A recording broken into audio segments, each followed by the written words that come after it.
Hello and welcome to my channel. Today I'm going to be doing my Quest-A-Thon wrap-up. This is going to be non-spoilery. If I do have any spoilers, I think it'll be the last book, and I will let you know beforehand, and really it's just going to be the summary of what the second book is about. And I will let you know how I felt about the book without giving you any spoilers for that book, so you can totally listen to that. I will have time cards down below that you can click on if you want to skip to a certain book. These are the books that I read for Quest-A-Thon, so a little bit of a spoiler, but you should definitely listen through because you might enjoy one of these. So just whichever ones you want to listen to, go ahead and click to that timestamp. I will be walking you through the entire journey of Quest-A-Thon as we go, so you'll know which prompts these books will fulfill if you are taking part as well. Please join Team Elves if you haven't signed up yet. This is a month-long readathon. I just happened to finish super quickly. In order to complete the whole thing, you would need to read 6 books. What you would need to do is for each part of the mission or each board, you will have 9 prompts that you can choose from. You would need to choose 2 prompts that one book would fulfill in order to only have to read 6. So that's what I did. You also have to read them in order, but all of the rules and information on the readathon I'll put up in the cards so you can check it out and join if you haven't already. But let's go ahead and start. So Quest-A-Thon is a journey to destroy the amulet before the Demon King descends and destroys all that we know and love. Mission 1 is to get your weapon. Each weapon comes with a special advantage that you'll have, and the one that I chose was a bow and arrow, which will allow me to skip one of the crisis events, which again will be talked about what that is if you check out the announcement video. And to complete this, I had to do a book that had a weapon on the cover and a cool weapon in the book. I was going for bow and arrow, so of course I was going to choose a cover that has a bow on it. So that was, or not a bow, but that had an arrow on it. So I was like, of course, from Blood and Ash, which I had already been reading in June. So I just carried it over. So I didn't read the whole book in July, but that was the first book that I finished in July and totally worked for the weapons prompt. So this is a totally hyped book. And yet somehow I've escaped all of the information about it because I knew that I would possibly want to read it at some point. So anytime someone mentioned it, I would just kind of skip. And anyway, I will tell you what it's about without really spoiling anything. A sheltered maiden secretly defies the rules, helping those bitten by monstrous craven pass on with dignity by using her empathic ability to ease pain. She trains as a warrior with the help of her elder guard, who acts as a father figure, forms a deep connection with the girl charged to serve her, and falls for the new warrior who wants her to break all her maiden rules and be with him. I will be doing a spoiler video where I talk about each book in the series later on, which is why I'm not going to go into a ton of detail here, but look out for that probably at the end of this month or the beginning of next month. Since I'll be listening to the audiobooks, it probably won't take me more than a month or a month and a half to finish the series if I don't listen to anything else in between the books. So this book, the things that I really liked about it, I liked the innocence of sexual exploration, the fact that the main character is a maiden, she's veiled in front of everyone except for a very selective few that can see her. So everything is super new to her. She's never been kissed, even though she's like 18 years old. She doesn't do a lot that goes outside the bounds of her maiden duties. She's not even allowed to read things that aren't on like a pre-approved list that will be appropriate for a maiden. So she is as sheltered and under a rock as you could possibly be, and yet she tries to defy that at every turn without being deemed unworthy to ascend, and kind of like she doesn't know what this ascension is going to entail either. Like, is she even going to live through it? She has no idea what it is. Everyone keeps all of these secrets from her. But yes, I loved the way that it was written, even though there were very like sexual things that were happening at certain points. The way that everything was experienced through her lens was just like pure innocence, and like all of this is super new to her. It just felt like being a virgin all over again. But like, yeah, like the things that were going through her head and like, should I be doing this? Should I not be doing this? Like, this goes against what I'm supposed to be doing. Like, this is so unmaiden-like. And her struggle with it, it was just also innocent and like coming of age. And I totally related to it. I waited until I was married, but like, you have all those feelings, and she was definitely having those feelings. It was really good. She finds this diary of this woman who is known for being promiscuous and having lots of different partners throughout the years. And she reads it and she's like, oh yes, I understand what's going on here now. And then some of the similar situations would happen to her, and then she'd be like, oh, that's what that's like. And I was like, oh my gosh. Oh man. So yeah, the witty banter and the confidence that you get from Hawk, enjoyable. Super enjoyable. The romance, top notch. It's like weird because it's not slow burn, but because her reactions to everything are just like pure innocence of like unexplored sexual attraction, it feels like a slow burn. Everything is just heightened. Everything is so heightened for her because she's never experienced any of it before. So I really enjoyed it. The story also deals with learning who you are and what you want and breaking outside the bounds of what people expect for you.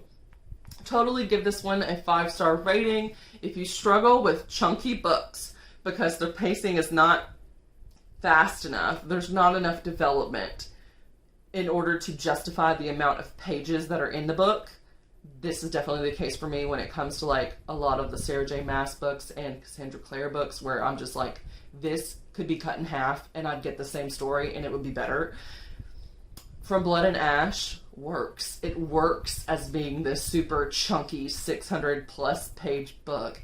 I will not say the same for further books in the series. I finished the second one already, which we'll see later in this wrap up. But for the first one,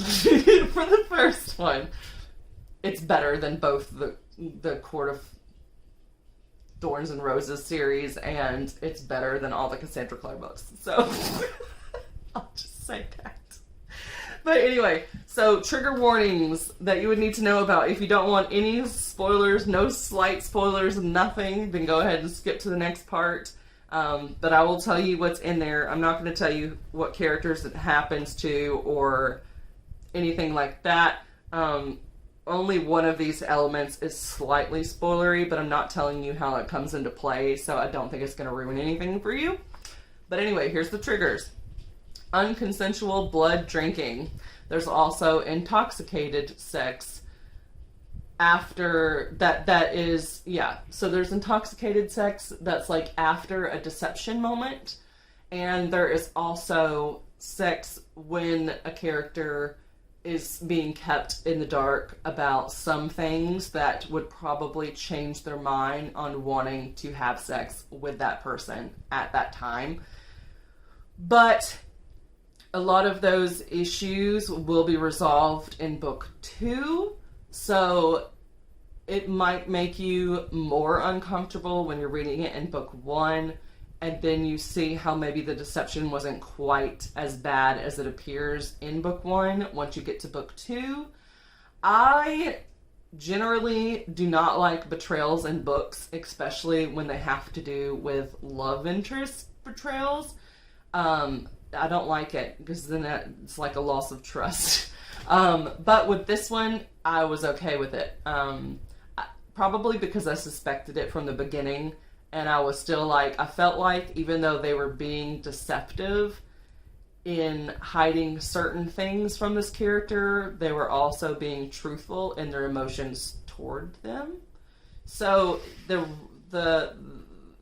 it didn't seem as false to me, which was why I didn't feel like super betrayed as a reader by that revelation, because I knew it was coming. But anyway, that's something to be aware of. There's also some like physical moments where a character is being beat. Human sacrifice is mentioned, and of course war elements, sword fighting, monstrous, craven, all that sort of stuff. So there's a bit of like the gore and death. But yeah, 5-star read. Then we move on to the next part of the mission, which is gather to make a plan. This, I had to do 2 prompts off of the light board, and I chose a romance and a contemporary story, which was Stuck With You. 3 weeks after a one-night stand with a competing company's employee, she and that same man wind up stuck in an elevator and must confront the past to have a future together. So this one has alternating timelines where you get to see when they first met and their whole day that led up to them having the one-night stand, and then the reason why it turned into a one-night stand instead of a relationship. And that's the whole tension of the story, is trying to get to that reveal where we figure out why were they not together, because everything leading up to that moment was so perfect. So you're seeing the past stuff alternating with chapters of them currently stuck in the elevator. There is a quirky, superstitious main character with a love of European soccer and Star Wars, and the guy is a stoic guy with a soft interior and matching interest. There's 2 steamy scenes in this story, and the only thing I can really say as far as a complaint was that there wasn't quite as much tension as I wanted. There was a lot more sexual tension, in particular in Under One Roof, which was the first story in this Steminist novella series. This is the second book in the Steminist novella series by Ali Hazelwood. So there was a little bit of comparison between that first book and the second one. And I would say that I liked the first book more, but I also like the whole like stoic Eric character, because that's something I like. Because he's like stoic and doesn't really seem to show a lot of emotions with anybody else but her. And it's as the person that gets to see that guy in a different light, it makes you feel extra special. So like, I like him. But anyway, then we move on to mission number 3. We are caught by the trolls and must escape. By picking 2 prompts off of the strategy board. I went with favorite color, which me is just rainbow. I like spectrums of color. I don't really want like a solid color. I want a variety of colors, like bright colors. So pink, purple, blue, perfect. There we go. Also participate in some reading sprints. So I went with Cinder-Nanny. Set to donate her organ to her dying sister. The only obstacle is $40,000 to pay for the operation. The solution? Falsify her resume to get hired on as a rich person's nanny, where she'll have to teach the hypochondriac 5-year-old calculus, French, and how to ski. 3 things she doesn't even know how to do. All the while maintaining that she is a rich person, staying in the Aspen presidential suite so that the Earl will stay interested in her. Oh, yes. So this is like a Cinderella retelling. There is a cool part in there where the sister is like, you really are like Cinderella. Like, Cinderella lied to get into the ball. She lied when she was dancing with the guy. Like, she lied all the time. And it's like, that's the same thing that's happening here. This girl's mom was a con artist who used to involve her in her cons. The mom is now in prison. And this girl doesn't have an education because her mom like kept her out of school because she knew if she was in school, she would learn that what her mother was doing was not normal or ethical.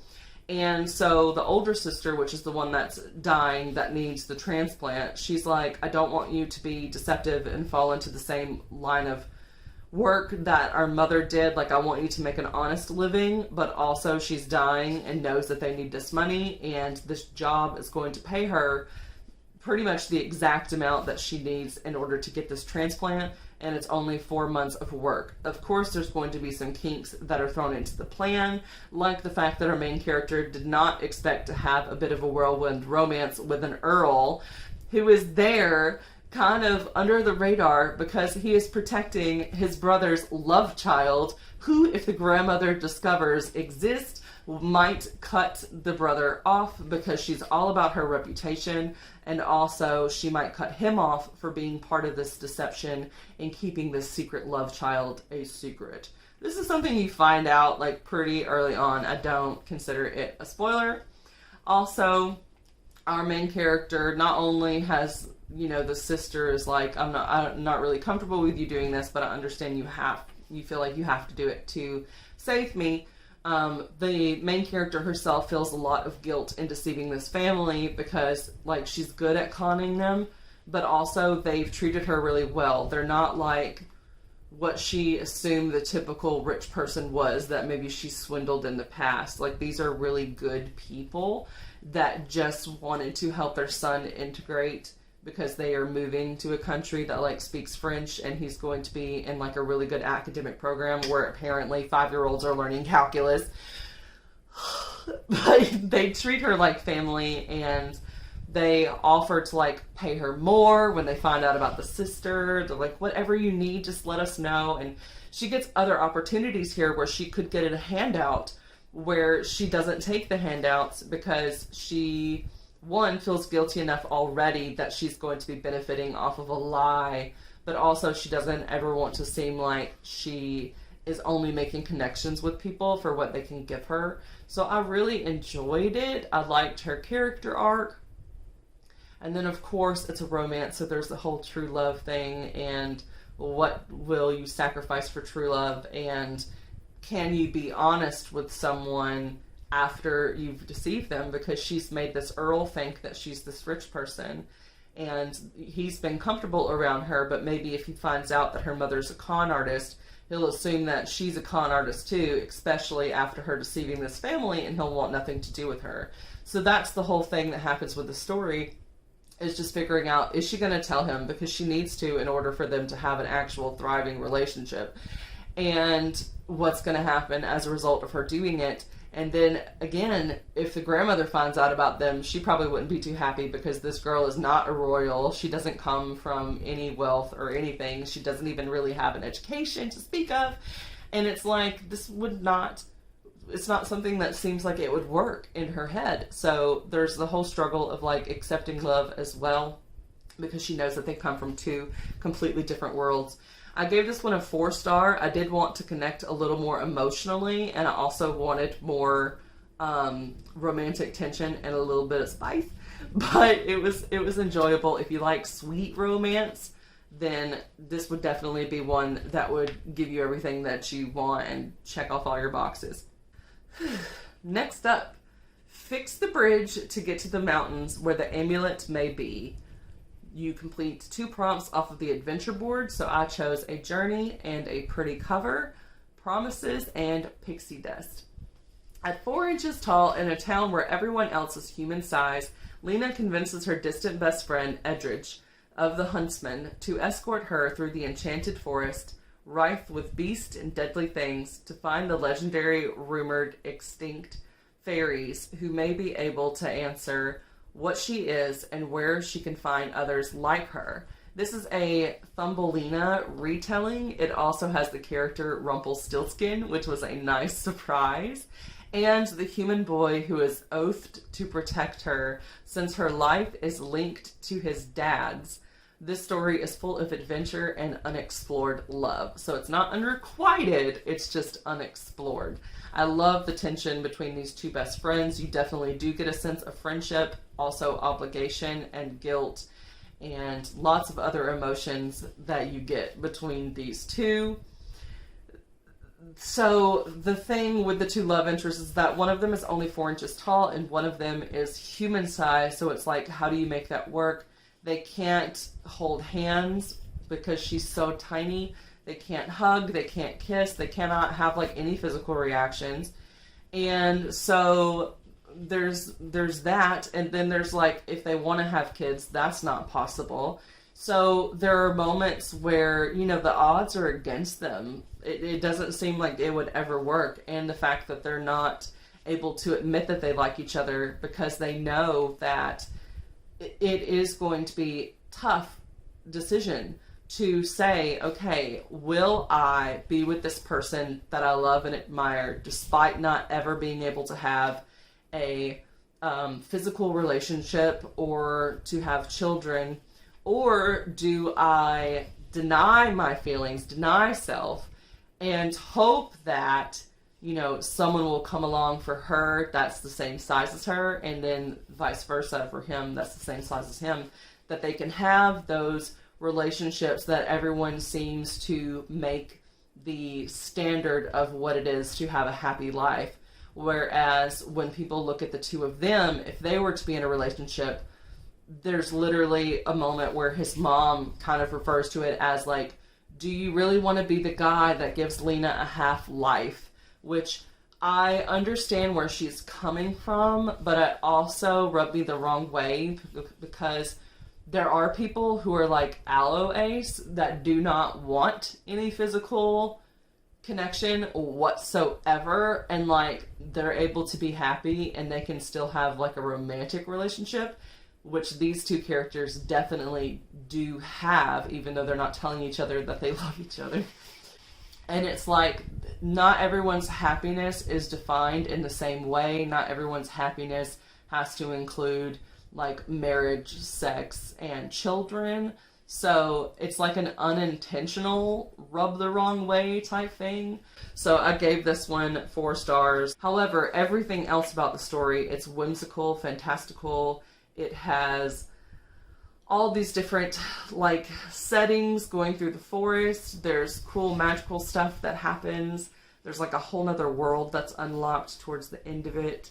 Magical scenarios. There's the romance that you get to see bloom and drizzles, and it was really good.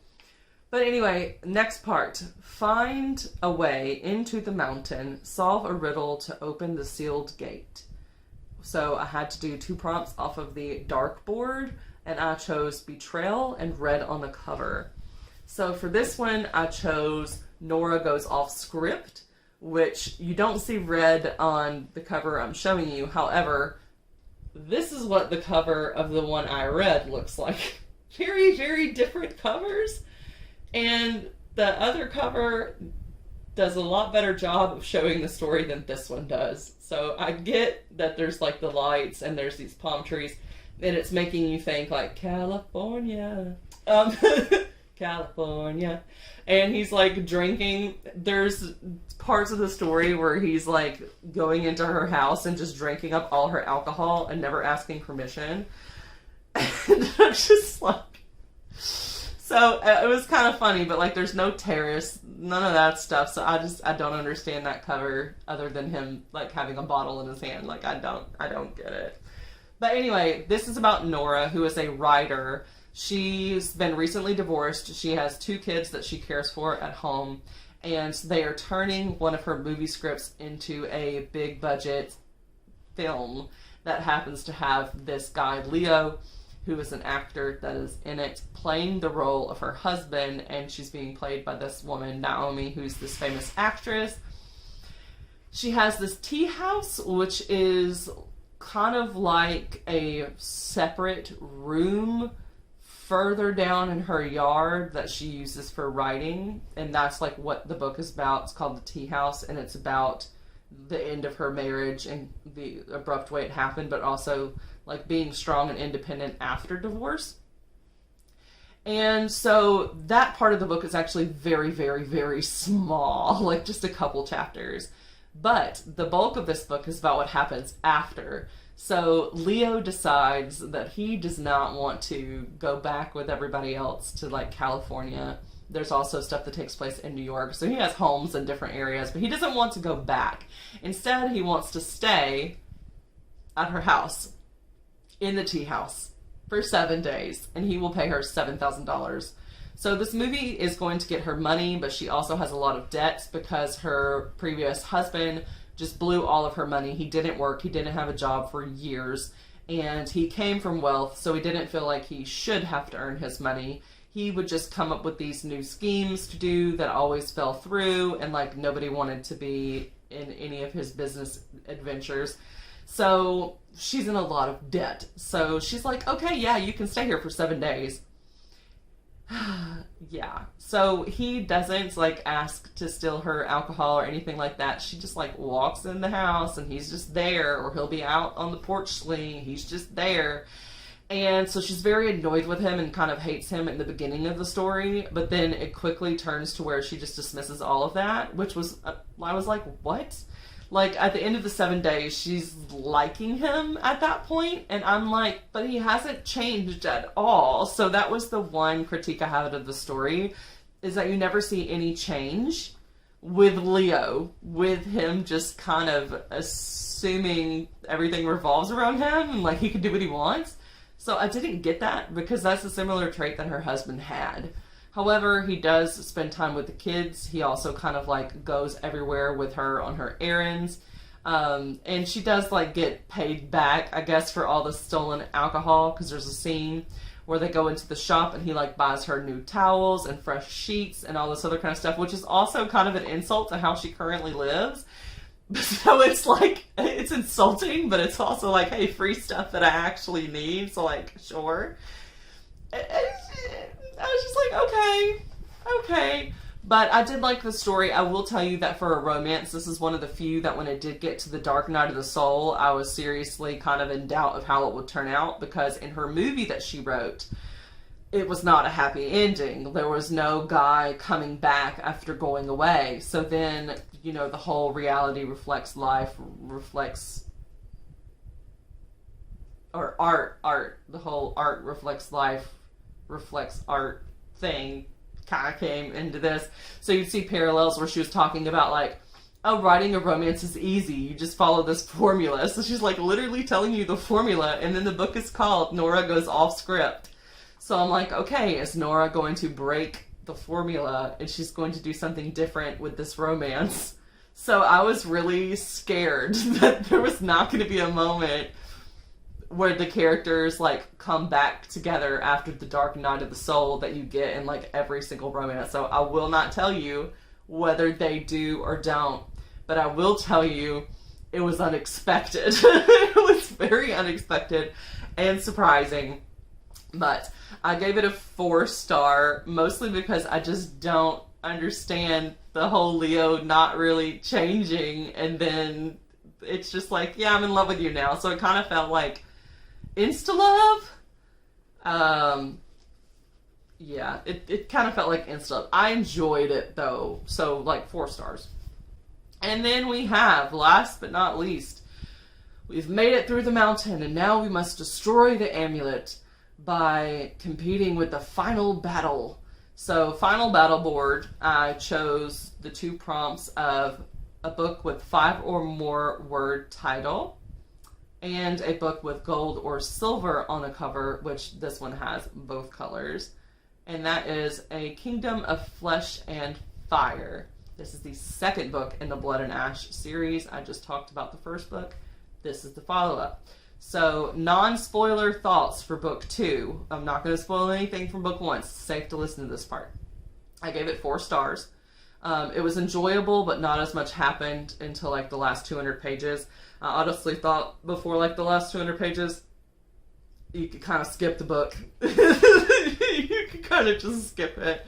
But then the last 200 pages, stuff started happening, but it definitely was like a filler book or a bridge book, which I think is something that I did hear, but I thought that was more so what I heard from people about book 3, which I hope is not the case, because I don't want another slow I don't want another slow filler book. I just want to get to the main action.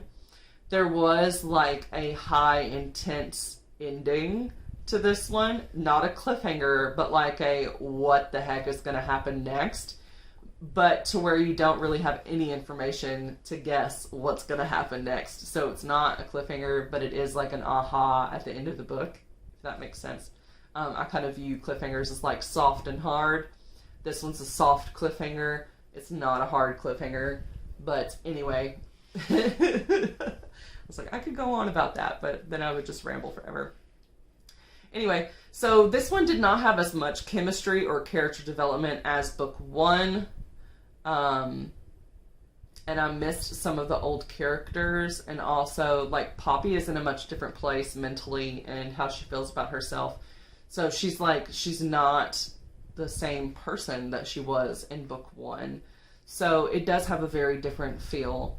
And then here are my spoilers for people who have not read book 1. So this is not a spoiler for book 2.